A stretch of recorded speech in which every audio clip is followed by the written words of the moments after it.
guys, tayo po ay magluluto ng pork belly. Yan po. Meron po tayong 772 grams. Yan. Hugasan po natin ito ng maayos. Yan po. Yan, dalawang bigas po tayo hinugasan kasi malinis ang ating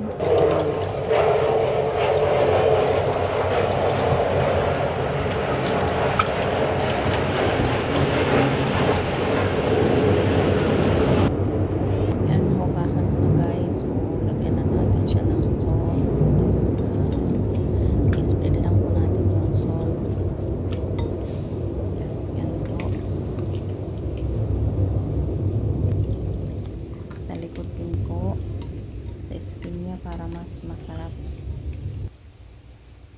Pagkatapos lagyan natin ng salt, lagyan din natin ito ng white pepper guys. Yan, i-spread din natin katulad ng pag-spread natin sa salt kanina.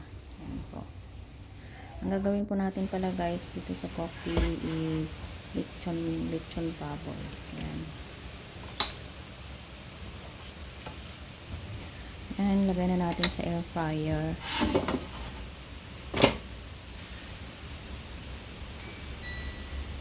$160 lang po yung init nito guys. At 50 minutes.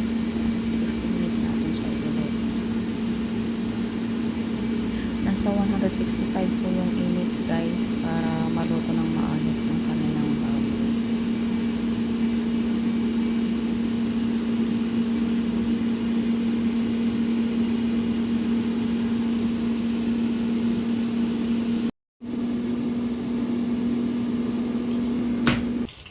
Tapos na yung 50 minutes guys, so balik na rin na natin.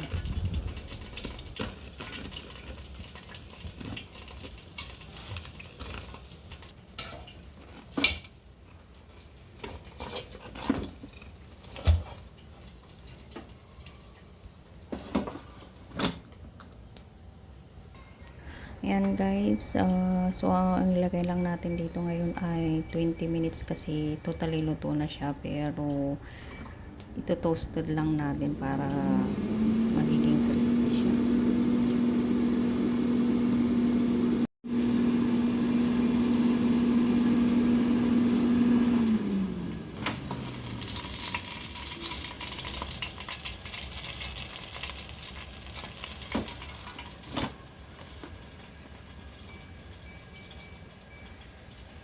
Lagi din natin ito i-checks guys para hindi ito masunog.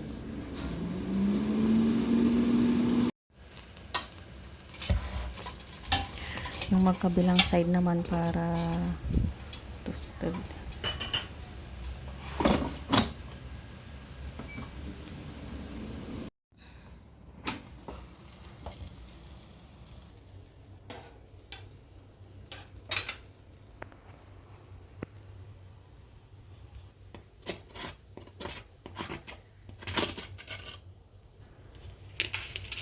So yan, tapos na po ang ating pagluluto ng lechon pork belly.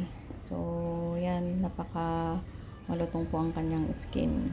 So nandito na lang po ang ating video guys. Thank you for watching and don't forget to like and share.